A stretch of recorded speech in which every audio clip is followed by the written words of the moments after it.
Hello everyone, मैं हूं आपकी आरजे प्रियल और आप सुन रहे हैं मेरे साथ पॉकेट एफएम की novel reborn for true love and trust. Chapter 3 शक्तियाँ। वो अदृश्य शक्ति संजना को उसकी शक्तियों के बारे में बताती है। तुम्हारी शक्तियाँ इस प्रकार हैं। पहला, तुम किसी के भी मन की बातें सुन सकती हो। दूसरा, तुम किसी भी चीज के आर पार देख सकती हो। तीसरा, तुम किसी भी सामान को छुए बिना उसे उसकी जगह से हटाकर दूसरे जगह पर रख सकती हो। चौथा, तुम संपूर्ण कलाओं में परीक्षित होगी और सभी प्राणियों की भाषा समझ सकोगी। पांचवा, तुम्हें एक सुरक्षित स्थान दिया जाएगा जिसमें तुम्हें बेशकीमती वस्तुएं मिलेगी जिनका प्रयोग तुम किसी भी कार्य के लिए कर सकती हो। इससे ज्यादा हम तुम्हें और कुछ नहीं बता सकते। अब हम चलते हैं, तथास्तु। यह कहकर वो अदृश्य शक्ति वहां से गायब हो गई। संजना, जो अब तक शांति से सब कुछ सुन रही थी, उसे तो यकीन ही नहीं हो रहा था। भगवान ने उसे दूसरा मौका दिया था, साथ ही ये सब शक्तियां देकर उस पर बहुत बड़ा उपकार किया था। संजना अभी भी वहीं खड़ी थी और उन शक्तियों के बारे में ही सोच रही थी। उसने अपनी शक्तियों को आजमा कर देखने का फैसला किया। पहले उसने अपने रूम से ही बाहर लिविंग रूम को देखने की कोशिश की तो उसे साफ साफ दिख गया। उसकी और शक्तियां भी इसी तरह काम कर रही थी, इसलिए वो उनको पूरे दिल से धन्यवाद करती है। अब संजना आगे क्या करना है यही सोच रही थी, तभी उसका फोन बजता है जिस पर ईशा फ्लैश हो रहा था। ये नाम देखते ही संजना गुस्से से भर उठती है, पर फिर खुद को शांत रख फोन उठाती है। तभी उसे के दूसरी तरफ से ईशा की बहुत प्यारी और मीठी सी आवाज आती है, इतनी मीठी कि मुझे तो डायबिटीज ही हो जाए। हेलो संजू, कहाँ हो? तुम्हें याद है ना कि आज डैड ने तुम्हें डिनर के लिए घर बुलाया था, क्या तुम भूल गई? अब से हम संजना को संजू कहकर ही बुलाएंगे। ये सब सुन संजू को याद आता है कि वो अपने कॉलेज में एमबीए कर रही थी। उसका ये लास्ट ईयर था। वो अपने कॉलेज की टॉपर थी। इस चीज का फायदा मुकेश बखूबी उठाता था, अपनी बड़ी बड़ी डील की प्रेजेंटेशन उससे बनवाकर। आज भी वो उससे एक प्रेजेंटेशन तैयार करने के लिए कहेगा। तभी संजू को याद आया कि जिस प्रेजेंटेशन की बात मुकेश आज उससे करने वाला है, वो डील तो रनावत ग्रुप ऑफ इंडस्ट्री की है। तब वो इस डील के जरिए अपने बदले की तरफ अपना पहला कदम बढ़ा सकती है।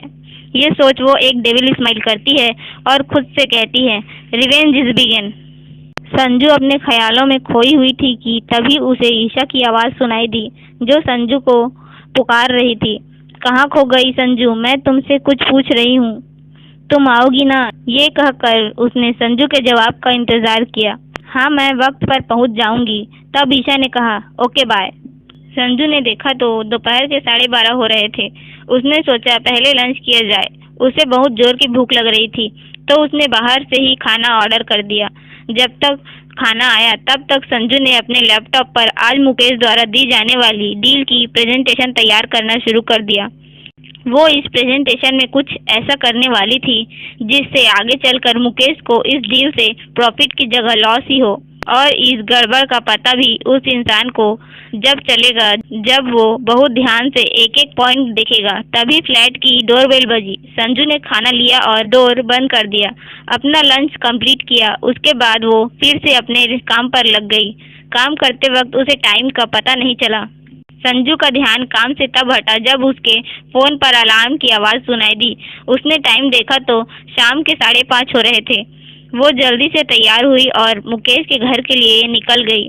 वो जब वहां पहुंच गई तब तक रात के 8 बज चुके थे। जब संजू घर के लिविंग रूम में पहुंची तो वहां पर मुकेश और ईशा एक घमंड भरी मुस्कान के साथ बैठे हुए थे, जैसे कह रहे हो, देखा हमारे एक बार बुलाने पर ये कैसे दौड़ी चली आई।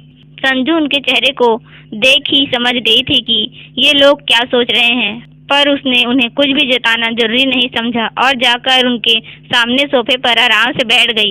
मुकेश और ईशा को बर्ताव थोड़ा अजीब लगा, पर उन्होंने इस पर ज्यादा ध्यान नहीं दिया क्योंकि उन्हें अपना काम जो निकलवाना था।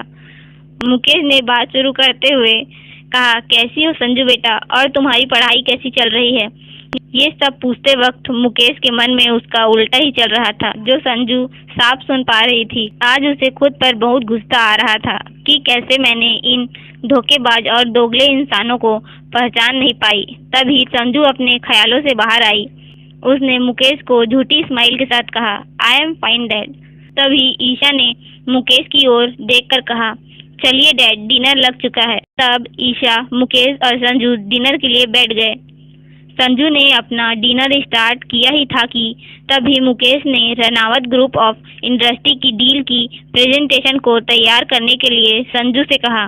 संजू ने भी अपने प्लान के अकॉर्डिंग प्रेजेंटेशन तैयार करने के लिए हाँ कह दी। फिर अपने मन में डेविल स्माइल करते हुए कहा, अब मजा आएगा तुम्हें बर्बाद करने में। तुम्हें भी मैंने तड़पा कर नहीं मारा तो मेरा नाम भी संजना रनावत नहीं। क्या करेगी संजना? क्या वो अपना बदला ले पाएगी? क्या वो अपने परिवार से मिल पाएगी? जानने के लिए सुनते रहिए मेरे यानी आरजे प्रियल के साथ पॉकेट एफएम की novel reborn for true love and trust.